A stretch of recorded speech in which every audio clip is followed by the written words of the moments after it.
শুরু করব। হোলির খুশির রং পাঠালাম সকলেরই তরে, বসন্তের এই রঙিন আবেশ লাগুক মনের ঘরে। দূর হয়ে যাক যত গ্লানি, হৃদয়ে ফুটুক কিশলয়, পলাশ শিমুল অশোক কৃষ্ণচূড়ার রঙিন আবেশ ভরিয়ে তুলুক মনোমন্দির। এই কামনা করে শুরু করি আমার নিবেদন। সত্য হোলি গেছে, এখনো আমাদের সেই আমেজটা এখনো যায়নি, তাই রাধাকৃষ্ণের কথা একটু বলতেই হয়। রাধাকৃষ্ণর প্রেম এটা খুব সাধারণ প্রেম নয়। এই যে কৃষ্ণের প্রতি রাধার যে বিরাট টান, এটা কিন্তু অনেক আধ্যাত্মিক ব্যাখ্যা অনেকে অনেকভাবে করেছেন।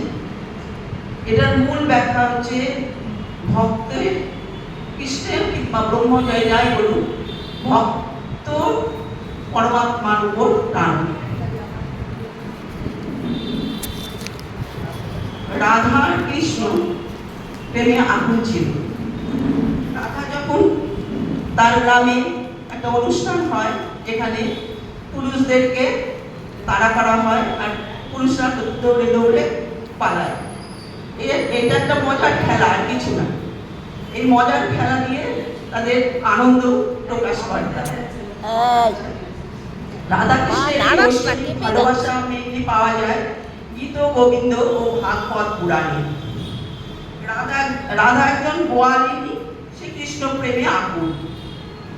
এদের ভালোবাসা জীবকে ব্রহ্মার সাথে মিলিত হওয়াকে বোঝায়। এটা অনেকে অনেকভাবে ব্যাখ্যা করেছে, আমি এটাই ব্যাখ্যা দিচ্ছি, এটা আমার ভালো লেগেছে। বসন্তের প্রথম দিকে হোলি হয়, আর এই হোলিতে হোলিকা দহন একটা ব্যাপার আছে। সেই হোলিকা দহন আর কিছু না, হোলিকা বলে একজন মানে কি বলবো দানবী ছিলেন, তাকে মারা হয়েছিল আগুনে পুড়িয়ে। এটা আসলে কিছু না, আমাদের ভেতরে যত গ্লানি খারাপ জিনিস আছে সেগুলিকে আমরা যেন পুড়িয়ে ফেলতে পারি, আমরা যেন ধ্বংস করতে পারি, এটাই এখানে বোঝানো হয়েছে।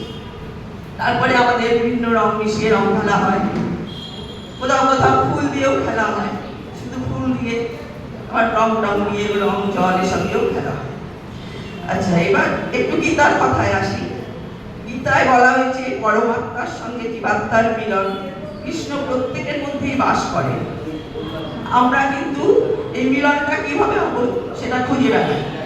গায়ত্রী মন্ত্রের মধ্যে দিয়ে আমরা কিন্তু গায়ত্রী মন্ত্রে এটাই বলা হয়েছে যে তুমি আমাকে পথ দেখাও, তুমি আমাকে সঠিক পথের দিশা দাও, তাইলে আমি সেই সঠিক পথে চলতে পারবো।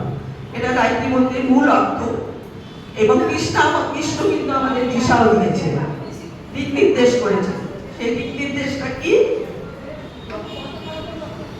অনেকভাবে বলেছেন, বলে শেষ করা যায় না, আমি কয়েকটা বলছি।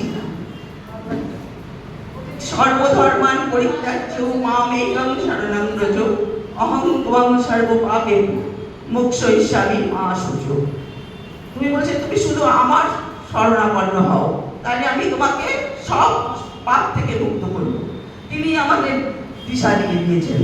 আবার বলেছেন মনমনা ভব মদ্ভক্ত মদয়াজি মাং নমস্কুরু। কৃষ্ণ কিন্তু চাইছেন আমরা তার ভক্ত হই, আমরা তাকে স্মরণ করি, তাকে মনন করি। এই মন্ত্রের মধ্য দিয়ে তিনি এই কথাটাই বলতে চেয়েছেন। আবার বলছেন কর্মণ্যেবাধিকারেষু মা ফলেষু কদাচন। তুমি কাজ করো কিন্তু তার ফলের আকাঙ্ক্ষা করো না। আমরা ফলের আকাঙ্ক্ষায় বেশি নিমজ্জিত হয়ে যাই, ওই জন্য আমরা দুঃখ পাই। আমরা যদি আকাঙ্ক্ষা না করি, ভগবান কিন্তু ফল দেন, ভালো কাজেরও ফল দেন, খারাপ কাজেরও ফল দেন। সে শুধু কাজ করে যেতে হবে, ফলের আকাঙ্ক্ষা করা যাবে না। এইভাবে যদি আমরা কাজ করি তাহলে কিন্তু আমরা ভালো থাকবো, আনন্দে থাকবো। আরেকটা কথা, আমাদের সনাতন ধর্ম খুব ভালো করে, তারা কিন্তু শুধু নিজের ভালো চায় না, তারা সবসময় সবার ভালো চায়। আমাদের মন্ত্রের মধ্যেও সেটা প্রচারিত হয়, সর্বমঙ্গল মঙ্গলে বলে আমরা সবার মঙ্গল চাই।